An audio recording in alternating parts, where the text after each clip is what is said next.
Hey everybody, welcome to the RPG Daily. I'm Richard Quiner. We're going to have a good time. We are going to be taking a look at the Rime of the Frostmaiden. I'm excited. I have been excited about this one pretty much since they announced it. Because it's just cool. First things first though, I've upgraded the stream a little bit. I've downloaded some royalty-free music. So I apologize if you guys get ads. They shouldn't be in the middle, though. Anyways, let's get into this, because this is a very exciting day. Icewind Dale, Rime of the Frostmaiden. I don't know if you guys are familiar with that location. It goes back to the Drizzt books. Drizzt, as some call him. And those were actually the first novels of the D&D world that I've ever read or listened to with audible.com.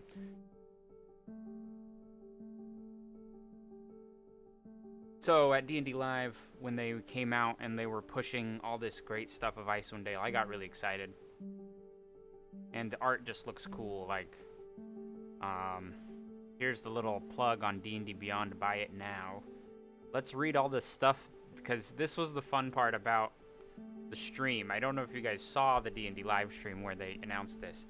They pushed all these features. So here's the thing, and then they were like 26 new locations, 79 new bone-chilling monsters, and 320 pages of adventure. I lost count of how many times they said that, and I'm pretty sure if you go on YouTube and look up D&D Live Cringe compilation, you'll see it. Because this last one, since it was not a live event, it was a little awkward to watch. That being said, the music is really loud. I'm gonna turn that way down. Of course, I did pre-order this. Some of the options here they have, these look like little things that they have for sale here. Magic items. So, breaking it down, I'm going to start over a little bit. Something interesting on D&D Beyond that they started doing is you can buy the book, but then if you don't want to have the whole book, you can also buy the stuff. So this right here is the individual magic item list. These are the magic items that are included in Rime of the Frostmaiden. So, if you don't want the adventure, but you want to use some of these items, a DM or a player could go buy this and add that to their character sheet. The same goes with the monsters. Here's the list of monsters that it has, which we'll go over these to see which ones we should take a look at more closely. And the spells, the same thing. They only have 3 spells. Ooh. Anyways, though, when I did my math, I always found it was worth more just to get the book outright for me. So that's what I do.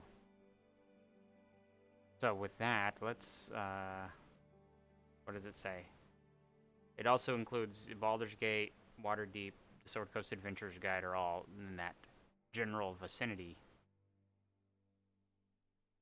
So let's just go look at the sources here. They actually released this last night, which was very exciting. But I did not look at it much because I wanted to look at it here for the first time. Little known fact, if you are in a D&D campaign on D&D Beyond, right, and you download the app, if you have a smartphone or a tablet and you get the D&D Beyond app, like I have right here. So this is the D&D Beyond app. So you can actually get all of these books. Anything that is connected to any of your campaigns that you're a player in on the site, you can actually just download the whole book right in the app and have access to that as well. So those who are in the next Legend of Yondir game, you guys have access to all these books too, if you wanted to sit down and read them. Anyways, let's take a look. The Far North. This artwork was some of the coolest. Show me the book. They didn't show me the artwork right off the bat.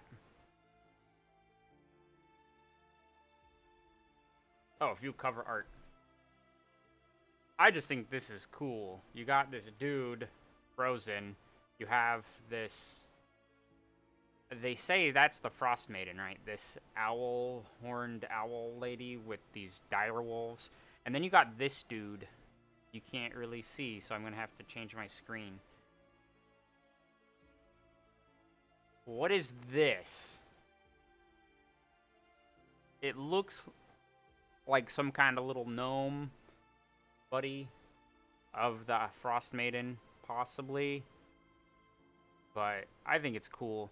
Of course, the special edition version is much more better. So here's the map. If anyone's familiar with the Drizzt books from a long time ago, those apparently take place about, I think they said 1,000 or 100 years before this adventure takes place. And it's based around this area of 10 towns, which are 10 small village towns. So Bremen, Targos, Bryn Shander is an area that they all kind of featured heavily in the Drizzt novels. So this is it's a kind of a cool area for me to be like, hey, this is great. And then Kelvin's Cairn. Did I steal the word cairn from this? No, I forgot it was there for my last one. But so this is kind of a cool map. So the black dots are the large towns. The white dots are small towns. And you have the spine of the world. Yeah, this it's just like, that's what that needs to be, just an actual Oompa Loompa. So if like a character dies while running this adventure, then they're carted off by a mob of Oompa Loompas. I could get behind that. So let's take a look at the book. Here's some young children from Lonelywood fishing on... Oh yeah, I know. I did my research on that cairn, on that word, before I used it. 4 to 6 characters. The thing said levels 1 through 12 is the range. So just my personal experience, that's going to take a long time to run. I have been playing in a campaign. There's a fly around here. I've been playing in a campaign. We're going on to 4 years, and we're still level 11. That could just be the DM not making us level up very quickly, but that's my experience with it. So it says you got the Duergar forging a dragon out of Chardalon. Okay. The Lost City of Magic in the Glacier. That sounds a lot like an adventure I wrote. And a frozen wilderness trapped in Aurel's grip. Aurel is the Frostmaiden herself. Let's read about these Duergar. Lost my mouse. So the recent arrival is Zardarok Sunblight is a Duergar warlock who is here to fulfill his destiny to rule a kingdom on the surface. Interesting. Because they usually just stay in the Underdark. So he wants to claim this. So... Oh, but here's the twist. It's not his warlock. It's actually the archdevil Asmodeus in the guise of his warlock. Dun dun.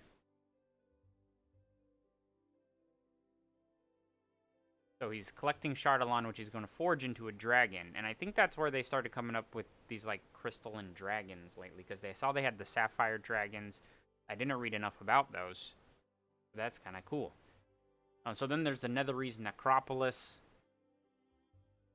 The Netheril. So this has to deal with the floating cities that there used to be.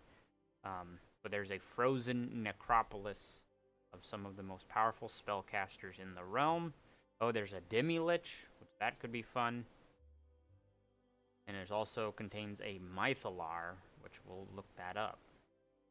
Magic item that can raise an entire city into the air and alter the weather in a 50-mile radius. Nice. Members of the Arcane Brotherhood. Oh, here's the write-up on the Chardalon. So it was 100 years earlier when the Crystal Shard event happened. Yes, Grimble. Jack. Akar Kessel did that whole thing with, I think that was the last of the Driz books that I actually read. I'm on one. I'm working on one. Oh no, I'm working on that one. I'm still working on that one. So that happened 100 years before. But Shardalon is the remnants, I guess, of that crystal shard. Yeah, that's fun. And then there's Aurel, her Rime. So they explain why she's living among the mortals. We'll take a look at that.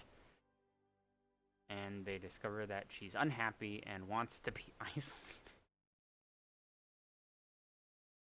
Okay, we need to understand why she's with the mortals if she's so unhappy. She has a nightly quest to hold the sun at bay.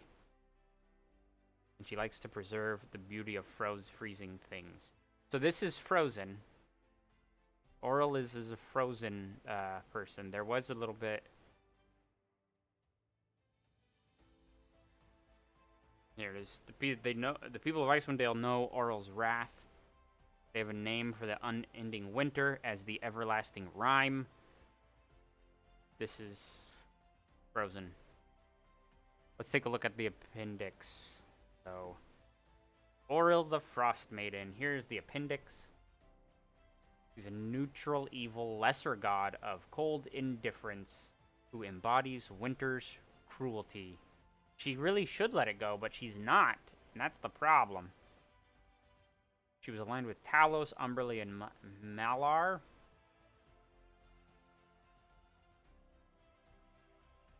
After a world shaking, after the Sundering, most of the gods left, leaving mortals to govern their own fate. But the Frostmaiden could not stay away long.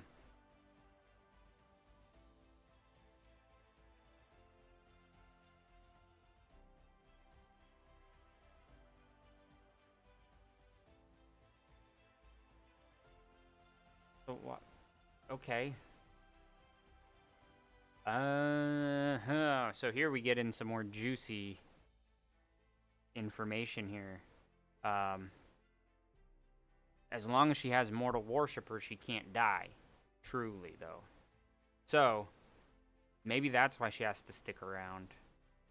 The mortals, even though she doesn't want to.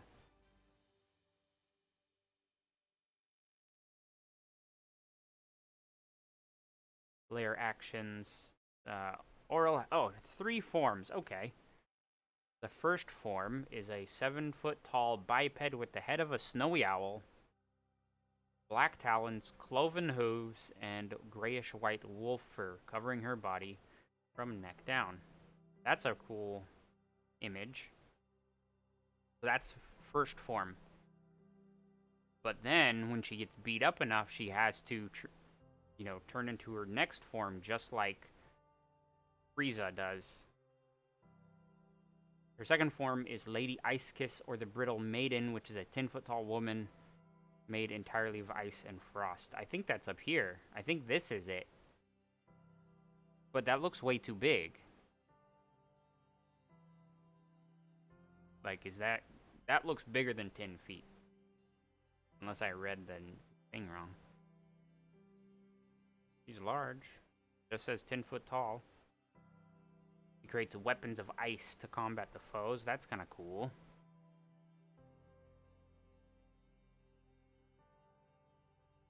And the third form, Winter's Womb. It just says she is elemental. She's not a fae. She's an elemental. Oh, but her first form is a monstrosity. That's interesting. So her type changes with different forms. Oh, her cloak in her first form can turn into wings. That's kind of dope. So she's got some flying speed. Yeah, 60-foot flying speed. And she can teleport. And she can use Touch of Frost. But then her second form here, it says it's a large elemental. And she's neutral evil.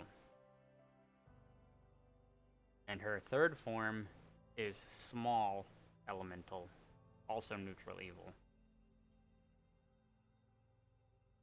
A 3-foot diameter ice diamond containing the divine spark.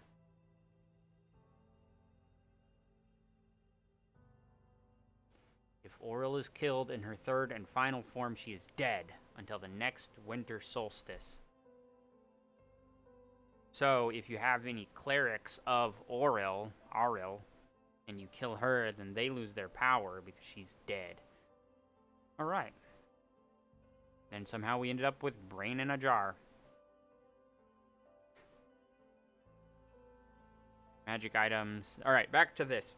That's kind of an interesting villain creature. I don't really want to go through the adventure flow chart, but we'll look at the character creation. I think it's usually just the same. They just rehash this.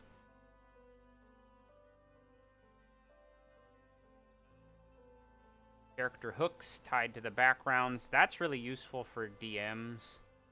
Like, if a character, and this has the whole list, if someone's like an urchin, they could be like, oh yeah, you grew up in Tin Towns, you know what's going on here. Goliath player characters.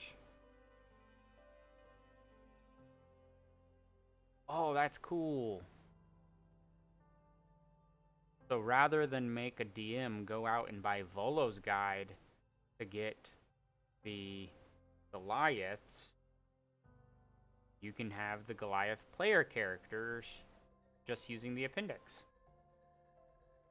Neat.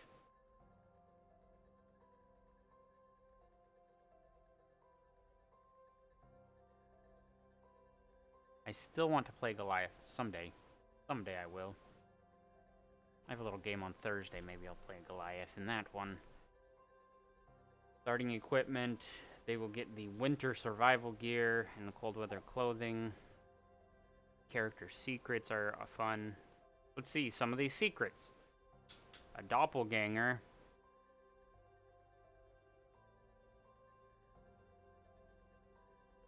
Someone's a doppelganger.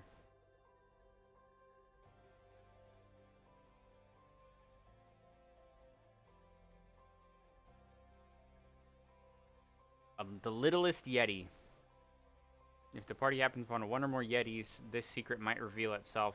You can also rule out that the Yetis' pikes are friendly towards this character by default. That's kind of fun. Yetis. Oh, there it is.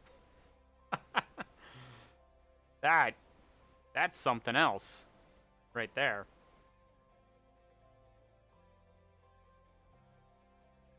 The littlest Yeti.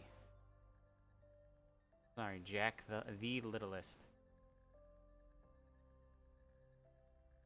Yeti tykes are the new creature for this one. But they are only 3 foot tall, and they like to bully other creatures of their own size.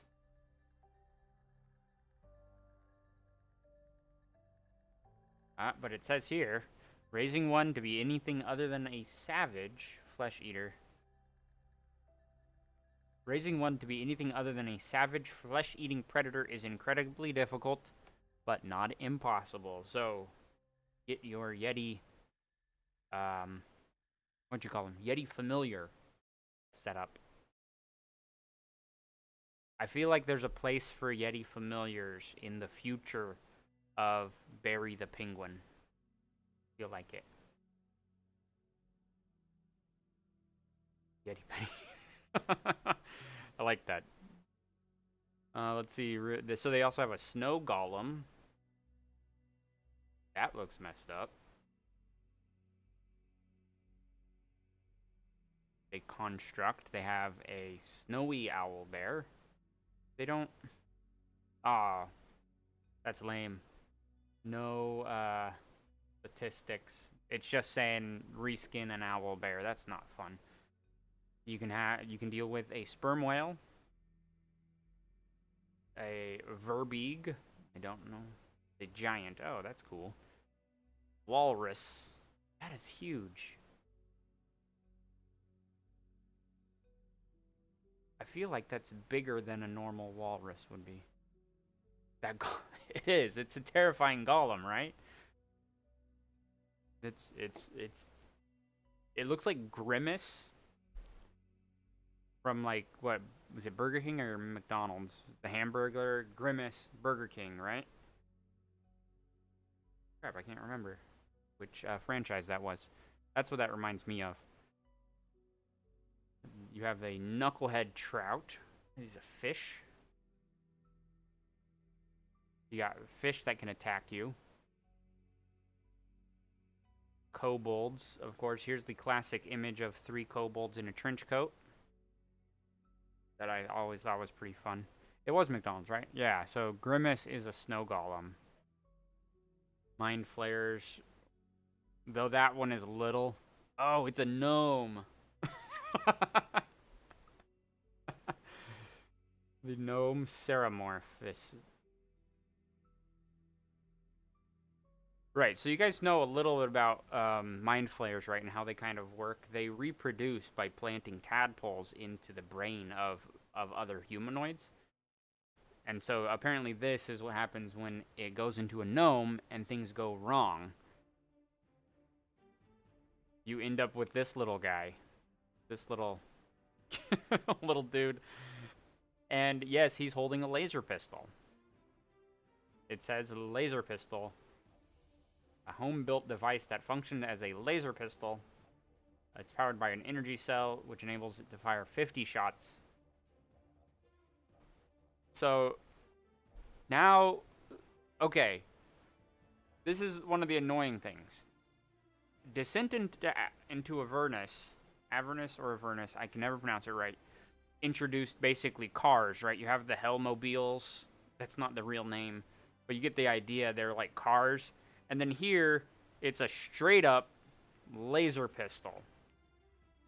It's fine in a modern setting, but the fact that it's in Icewind Dale, in a specific time setting, feels weird to me. It feels weird. But they're the ones riding it. I'm not. And here is a reindeer. Oh, no picture.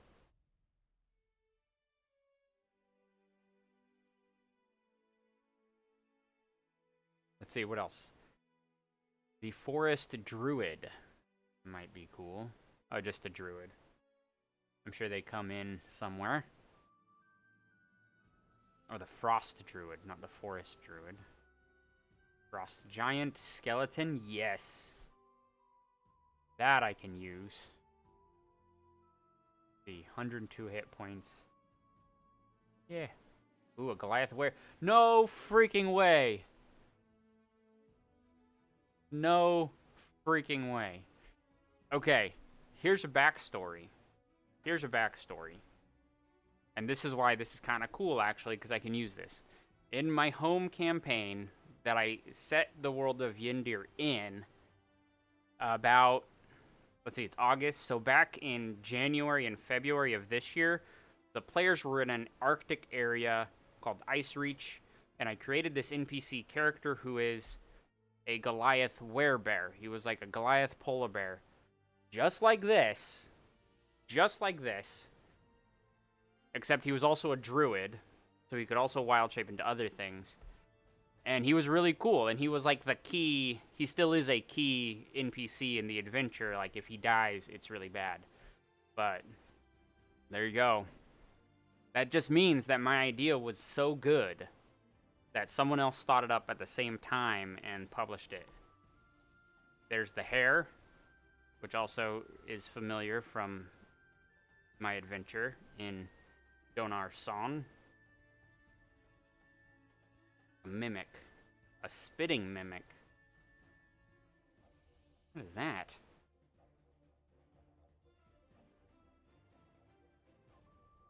A Hypnosmagian.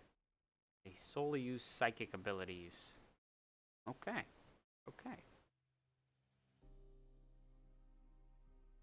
Oh, there's a nomad section.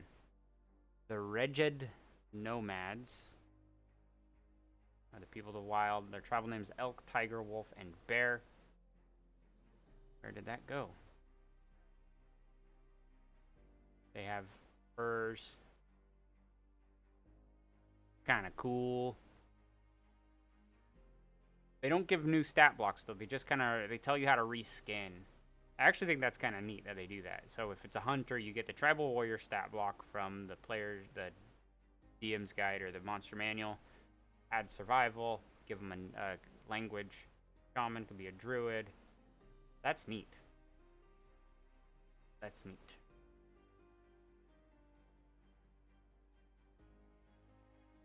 What do you guys think of this so far? What are your thoughts? First impressions. Tribe of the Tiger shuns the Elk tribe and preys on the Bear and Wolf tribe. This is Queen Bjornhild Solvig's daughter. I just butchered that.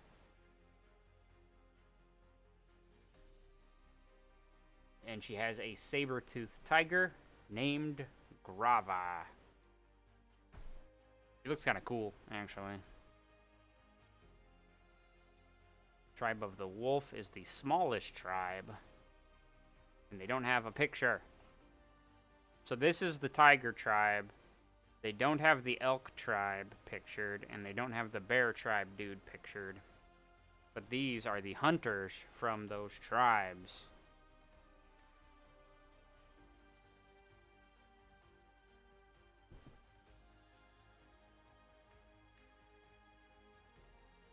In terms of armor, on these dudes, I think the Elk tribe has the coolest looking armor. The antlers bring a lot to it. The Tiger tribe over here looks a little wonky.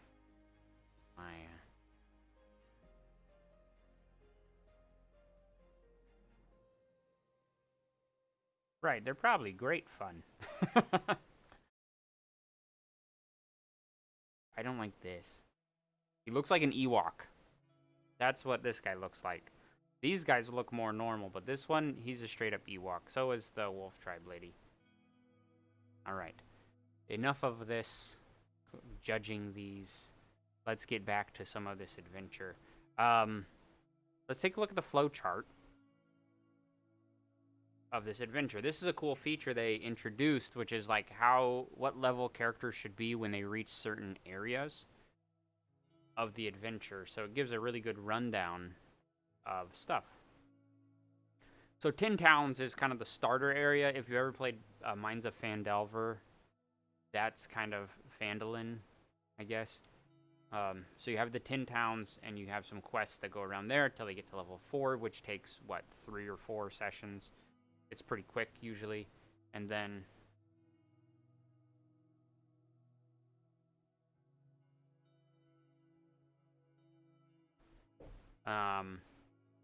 you go to Icewind Dale for 2 levels out and about. You go to the Sunblight. So 6th level is dealing with the Duergar. But this is where it also splits off, I guess. It's not, it's a, more of a sandbox. After Zardarok Sunblight unleashes his dragon, the characters must stop it before it destroys 10 towns. But they also have the chance to try and thwart the dragon being formed. After that, though, then they travel to Solstice to look for the Frostmaiden.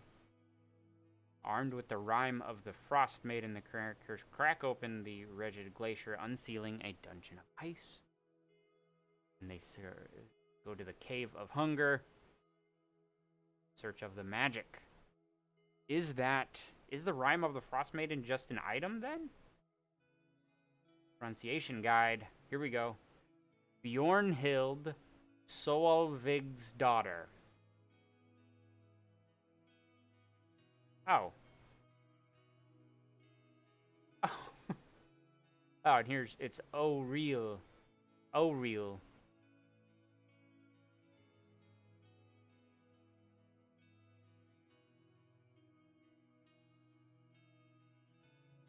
Ah. Drizzt Do'Urden. If you've ever played a Drow Ranger with scimitars and a panther, You've been drizzed over in.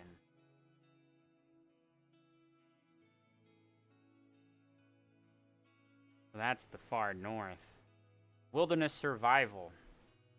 Avalanches. This, I think, is a whole new mechanic that they kind of brought in, which I'm interested in. Survival has always been something I've ignored largely in games. Because it's always, whenever I played with it, it felt like extra things to think about. But I think when done properly, it could be really fun. So, avalanches and rock slides. It is 300 feet wide, 100 feet long, and 30 feet thick. Outrunning is almost impossible, but they could get to the edge. Pizza. Yeah. Like pizza. Drizzt. Yeah. I've just heard people pronounce it Drizzit. I don't know. I've always just said Drizzt. Anyways.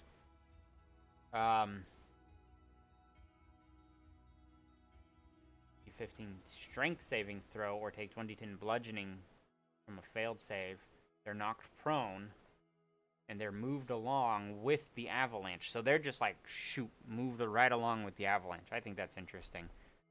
When it stops, it buries the creature. It's blinded, restrained, and has total cover. But it gains oh, ouch. 1 level exhaustion every 5 minutes as it's buried in the snow. Yikes. DC 15. So at low levels, that's actually could be kind of tough to get. I can see that. If it's not restrained or incapacitated, it can free another creature buried in the snow. It only takes a minute, it says. Clearly, these people have never been caught in an avalanche. I feel like it would take a little bit longer. They're a little bit bigger. Anyways, blizzards do occur. Disadvantage on wisdom, perception checks. Low visibility.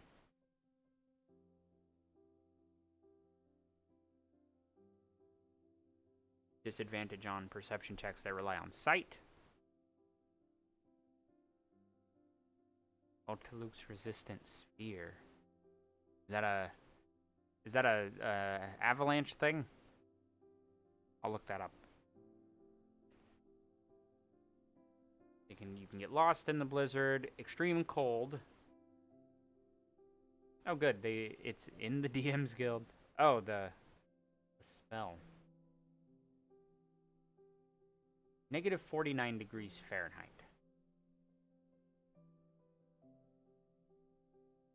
How many of you guys are? How many of you folks, I should say, have lived in cold climates? Because negative 49 degrees Fahrenheit is a lot. That is cold. That is ridiculous. I like it. That's really cold. DC 10 con save for each hour, or gain 1 level exhaustion if they're traveling through the extreme cold. Wow.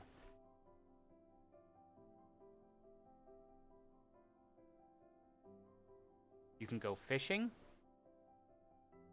Yeah, frostbite would be, I would guess, within like 30 seconds to a minute at that temperature. That's no good. Oh, wind chill can lower these temperatures by as much as 80 degrees. So I've actually felt temperatures like that. So, little life backstory. When I was 10 years old, I was born in Oregon and kind of raised there until I was 10. My dad, in his kind of crazy mind, decided we had to move to Alaska and live in Alaska. So rather than be like a normal... Oh, I heard about the Iowa polar vortex. So rather than be like a normal family moving to Alaska and maybe hiring a mover or waiting for the summer, he said, no, we can't afford that, so we're going to load up this van that we had been running for a while. And it was kind of a junker van. This van, like, the seats were made out of plywood that we had built. And he said, we're going to load this van up and we're going to drive it to Alaska from Oregon. It should take us a week. No problem. So we spent some time fixing the thing up. We got the heater working again. This was mid-January. And this was the year was 1990. What year was this? 98. Or was it 96? 1996 was when this happened. So we drove from Oregon to Alaska. The problem happened, though, partway into Canada. It got so cold in the middle of January that the heater couldn't keep up, and then the heater broke in this van. So basically, we were driving through Canada in a refrigerator or more like just a freezer box, basically. The car broke down several times. We literally almost died several times on that trip. But I remember feeling these temperatures, and like, if you breathe in at this like negative 49 degrees Fahrenheit, you feel your nostrils just freeze up, and they get stiff. And if you were to spit on the ground, like as soon as it hits the ground, it freezes.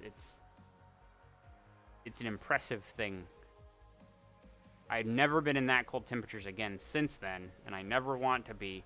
But here I am being like, oh, I want to play a game in this world. They have freezing water. How often? Oh, that's cool. So here, the freezing water, every minute requires a con save, where if it's just freezing normal, every hour requires a con save. That's pretty accurate. Water will kill you very quickly. Dog sled, yes. You can do dog sled, snowshoes, or without snowshoes. Different, yeah, I'm thinking that spell could be really handy. That's kind of cool. I like all that. I like the idea, and hopefully we'll get to run this. I generally always run, homebrew stuff, but that makes me interested.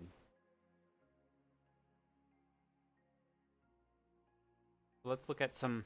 We'll look at the starter quests, and then that's all we'll do of the book, because I don't want to do too much, spoilers. But we'll look at the starter quests in Tin Towns, the different locations. So Tin Towns, that's a pretty good picture. If you've seen the Hobbit movies, boom, it's Lake Town, essentially. So you have a reputation system in Tin Towns. At 3rd level, they have Measure of Respect. At 4th level, they get a Hero's Welcome in the towns they've helped, but are given a cold shoulder in the towns they ignore. Oof. So they have to, help the towns or not. So they have the starting quest. 2 starting quests. The Cold-Hearted Killer. They get the request from a retired bounty hunter who's been stalking a serial killer. Hire the characters, apprehend her suspect, and dole out some cold, swift justice.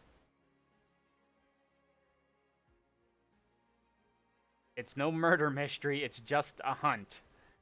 That's funny. Oh yeah, cold shoulder, really on the nose. Really on the nose there.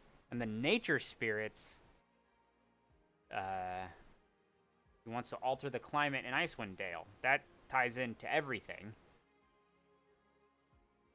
A Chwinga. They want them to locate a Chwinga, and she can change the weather, hopefully. Interesting. Then these somehow lead into the next sections where you actually get to visit the Tin Towns. So Bremen is a dwarf prospector town, it says. That's the shield. Let's see.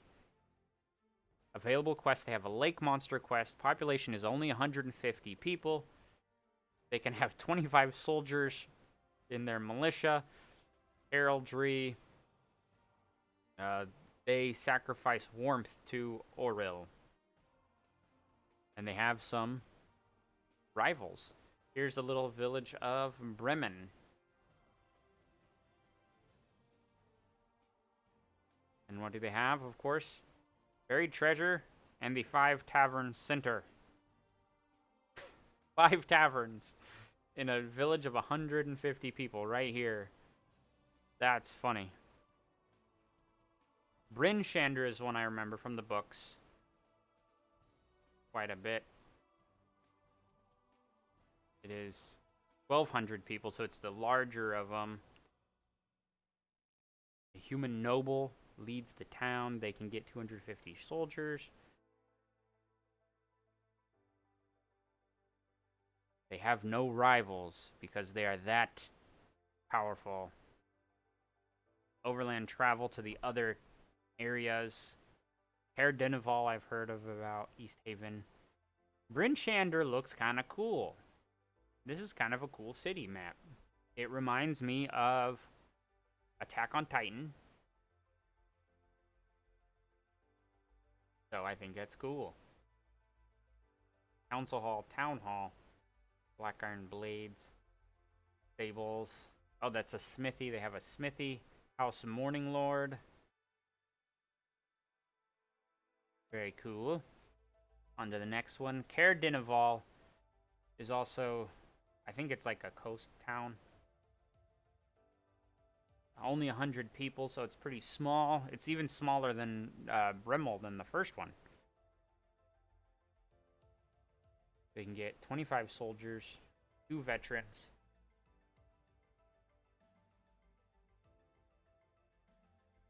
So the interesting thing about all this is they're pretty far apart too. Not really.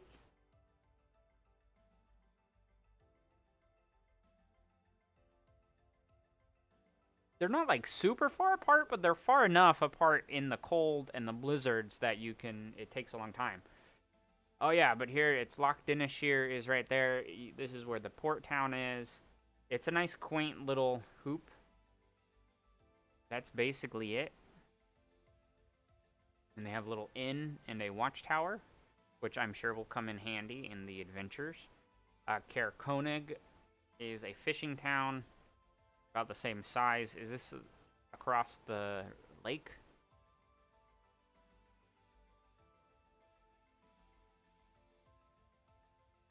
Wooden Palisade was built. I think this is like on the same lake as Caer Dineval.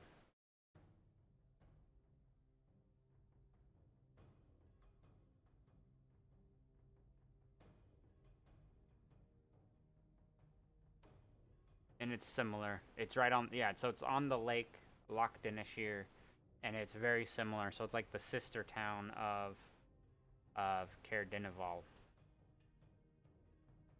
Dugan's Hole. Let's see, 50 people. This is even smaller. Holy cow.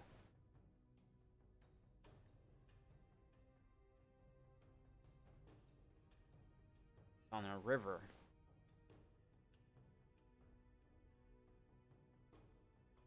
Winter Wolf brothers Corin and Conan pose a threat to all who visits Dugan's Hole. Alright. East Haven is bigger, 750 people.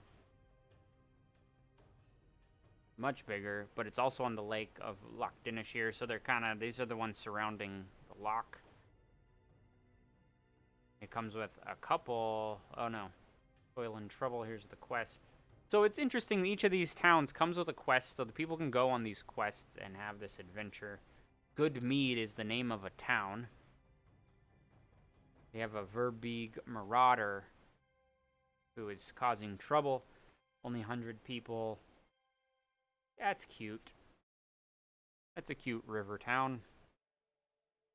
Next chapter. Lonelywood. 100 people, but they can get 50 soldiers. What?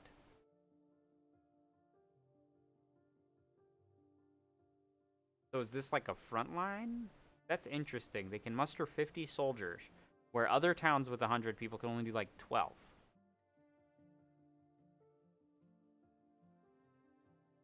Maybe it needs to be like that. The Happy Scrimshander is a little shop. The Lucky Lair. The Ramshackle. Oh, great. And the White Moose. This is perfect. That's terrifying. Attacks loggers. Okay. So this one is being attacked by a moose.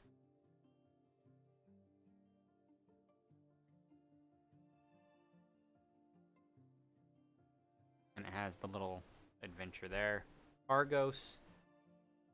Bigger, it's 1,000 people. You can get 200 soldiers. That guy's got some little dragons. Oh, flying snakes.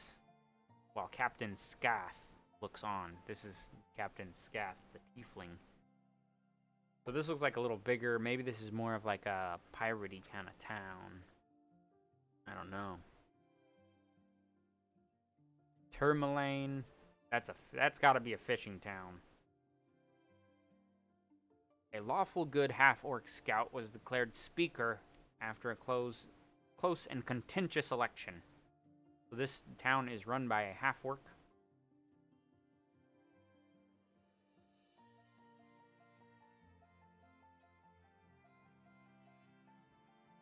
It's a little... Excuse me. I had a hard time sleeping last night. I was so excited for this adventure. Tourmaline, to the gem mine, to Lonelywood, to Blue Clam. The Blue Clam is the tavern, of course.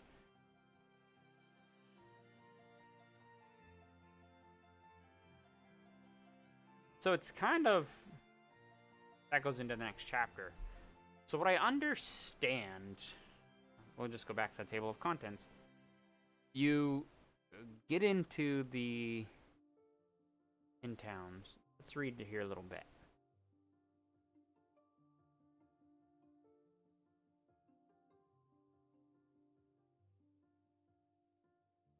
So it sets you up with different towns. So every time you play it, you can run it with a different town as your starting point.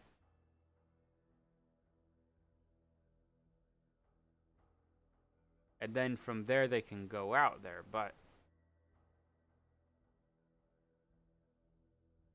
as they go, so this is fun. When they go to another town, you get the description and you can give them the other quest that's tied to the town. So you have 10 quests here. That's a bit of a campaign on its own.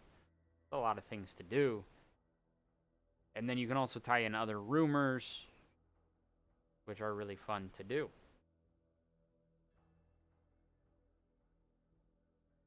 They advance to second level after completing their first quest, third level after completing 3 quests, and fourth level after completing 5 quests. So in that chapter, that's a lot.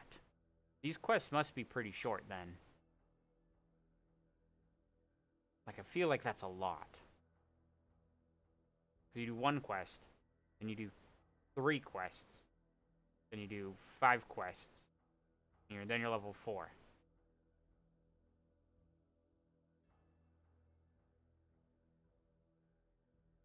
And then this even says they don't get any more experience. They don't gain any more levels by doing those quests. That's because they're too powerful as it is. So they have to move on with their day. This is interesting. So yeah, so that is Rime of the Frostmaiden. I think it's cool. I'm going to be running this. I haven't really talked about this on the channel, but I do also have a... I'm working on setting it up still. Because I'm running the community campaigns here, but then on meetup.com, I also have a group called Dungeon Adventure Quests that I'm actually going to be running Rime of the Frostmaiden for people on there. That one is a pay-to-play kind of situation, and we'll see how that goes. But, of course, the adventures here on the channel are not going to become pay-to-play. These are just me playing the game with you guys. So, just wrapping things up, this is cool. They totally stole my idea of a Goliath werebear. I'm going to send that picture to some of my players so they will agree with me that they stole that idea from me, because they definitely talked to me about it. Yeah. So, in other news, though, I wanted to fill you guys in. We started this week gathering the adventure party for the next season of Legends of Yndir. We have some really good players on board. We're still working on our 4th, but we will have Gabriel the Galliard is going to be playing. Stevie Wallace is playing. Cosmic Sprinkle, Cosmic Jungle. Oh, crap. I forgot his username. Crap, I feel bad. Cosmic Bingo is also playing, and we're still waiting on some permission from the 4th player. But we are getting that set up. So in the next couple weeks, we're probably going to start playing the sessions in about 2.5 weeks. And then we'll be putting those will be going live on YouTube as well. I'm doing them a little differently this time to spread it out. Basically, what we're going to do, we're going to play the 4 sessions as normal. But then I'm going to cut those sessions up into 1-hour episodes that will be uploaded. So rather than each week coming back and having, a 4-hour video to watch, each week will just be a 1-hour session or 1-hour video. And so that'll be spread over 12 weeks. And so by the time Season 2 ends, that should give me enough time to get another group ready to go. So we can end Season 2, maybe have 1 or 2 week break, and then we're back into the adventures in Yindir. That's the plan. That's the idea. Hopefully this works. Interviews, I'm still working on getting people lined up for interviews and getting back to making my own content. I'm finishing up a job that I was doing for the last bit, building a website for someone else. So I'm juggling a lot of things. I've also been juggling starting up an Etsy store, doing 3D printing and selling 3D minis to people. So that's taken up some time. But we're getting back into the swing of content here. I will be back here on Saturday with another... It'll be a little shorter live stream on Saturday, I think, because I got to go get a haircut. It's too long now. And I have to go do that Saturday. But the other news, though, that I want you to... the Lord of the Rings. I actually just sold a batch of Lord of the Rings figures and shipped them to Israel, which was interesting. And prior to that, I had sold a batch of larger ones to a guy who's giving them away to his groomsmen for his wedding. So I feel like those are pretty cool. Side note, if you look in the description of this video, also, you'll see there's a Discord link. Come join the Discord. We're slowly building. I'm there quite a bit. I finally took the time to get the bots in order and everything going. So if you come in there, we have channels for, and I'll just show you a little bit. This is the cast of the next season. When you come in, you'll have to read the server rules and agree to them. But then you just got a regular chat, a little meme channel, a place for DMs to go and talk about game mastering, a place for players to go talk about playing and getting advice on their builds, arts and crafts, a find the party channel. So if you need to find a group to play with, that's good. If you do have D&D Beyond account, you can link that to the Avray bot on the server and look up D&D information. You can share, if you're a content creator, have a channel for you to share content. And the last thing is, for the next season of Legends of Yindir, I'm accepting or asking for your ideas of NPCs to throw at these players to introduce and bring into the world. So if you have any ideas of NPCs, come on into the Discord channel. There's a channel that says NPC database, and give me your ideas, and maybe they'll make it into the game, because I think some of the most interesting, entertaining NPCs are the ones that come from other outside and are just built on in the group storytelling way. So check that all out, everybody. Thank you guys for watching. I appreciate you being patient, and I'm looking forward to this adventure. It should be good. So yeah, we'll be in touch, and yeah, thanks for watching, everybody.